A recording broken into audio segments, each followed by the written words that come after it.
Olá, meus irmãos e amigos, que a paz do nosso Senhor e Salvador Jesus Cristo esteja com você e também com a sua família. E em Atos capítulo 16, versículo 30 e versículo 31, está escrito assim: E tirando-os para fora, disse: Senhores, que é necessário que eu faça para me salvar? E eles disseram: Crê no Senhor Jesus Cristo e serás salvo tu e a tua casa. Queridos irmãos, esta é uma das perguntas que acompanham toda a história da humanidade. O que fazer para ser salvo?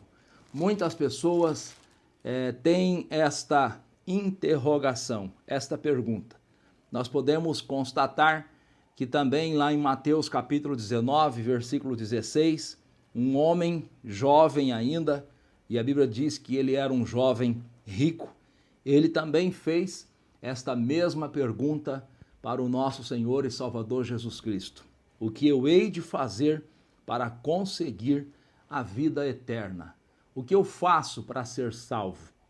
Muitas pessoas procuram respostas para estas perguntas.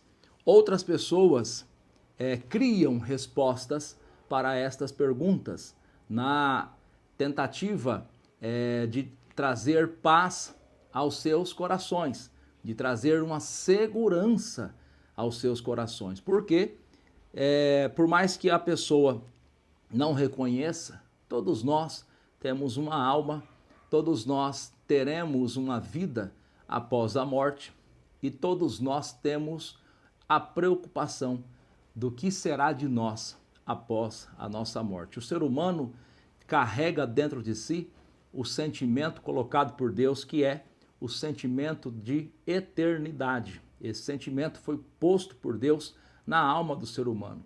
E todos nós sabemos que algo nos espera após a morte. Todos nós temos esse sentimento. E até mesmo aqueles que se declaram ateus, no momento da sua morte, eles entram em desespero, eles entram em pavor, porque eles têm esse sentimento na alma, o sentimento de eternidade. E agora, o que vai ser de mim após a minha morte? Esta é a pergunta que incomoda todo ser humano quando este percebe que a sua morte está se aproximando. Esse carcereiro, aqui no capítulo 16 de Atos, ele perguntou: o que é necessário eu fazer para me salvar? E aí nós temos muitas pessoas que imaginam que o simples fato de terem uma religião já é o suficiente para elas serem salvas. Mas a Bíblia traz a descrição de uma história bastante interessante.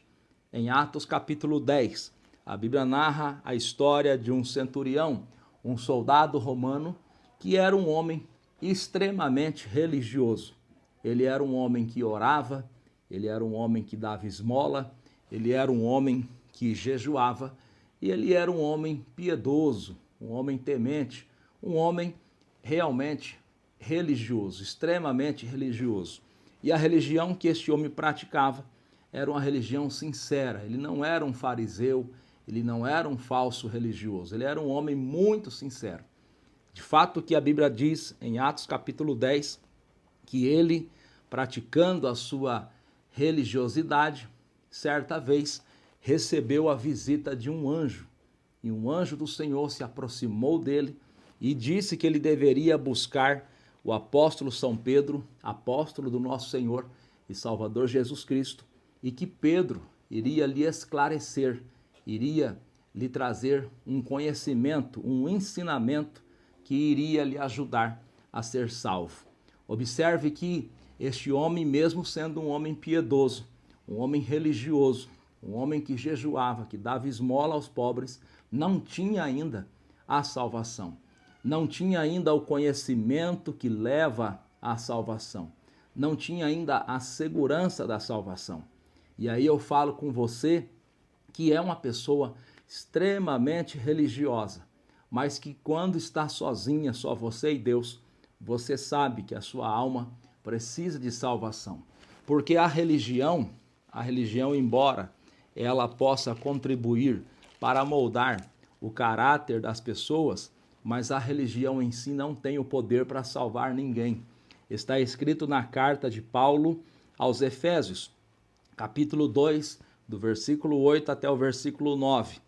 Porque pela graça sois salvos por meio da fé, e isso não vem de vós, é dom de Deus. Não vem das obras, para que ninguém se glorie. Observe que a salvação não vem das obras, não vem da religião, não vem das boas práticas, não vem da tua honestidade, da tua piedade, não vem dos teus bons costumes, não vem da sua boa família, dos teus bons princípios, não vem dos teus atos que, por vezes, perante a sociedade, são dignos de serem louvados, elogiados. Não. A salvação, ela vem pela graça, a graça do nosso Deus, que é a pessoa bendita de Jesus Cristo, nosso Senhor. O favor não merecido de Deus para com os homens. E o apóstolo Paulo, escrevendo a sua carta aos Romanos, no capítulo 10, versículo 9, ele fala um pouquinho sobre como obter esta salvação. Ele diz: a saber, se com a tua boca confessares ao Senhor Jesus Cristo, e em teu coração creres que Deus o ressuscitou dos mortos, serás salvo, visto que com o coração se crê para a justiça e com a boca se faz confissão para a salvação. Então, para ser salvo é necessário crer no coração, confessar com a boca e seguir os ensinamentos do nosso Senhor e Salvador Jesus Cristo. Do Evangelho segundo Marcos, no capítulo 16, versículo 15, ele diz o seguinte: ide por todo o mundo, pregai o Evangelho a toda a criatura. Quem crer e for batizado será salvo, mas quem não crer será condenado. Então observe que para ser salvo é necessário crer, e é necessário, após crer, obedecer a palavra do Senhor nosso Deus. Crer em quem? Crer no quê? O apóstolo São Paulo, escrevendo a sua primeira carta a Timóteo, no capítulo 2 e versículo de número 5, ele diz o seguinte: porque há um só Deus e um só mediador entre Deus e os homens, Jesus Cristo, o homem. Então observe que nós precisamos crer, mas crer na pessoa certa, crer na pessoa do nosso Senhor e Salvador Jesus Cristo.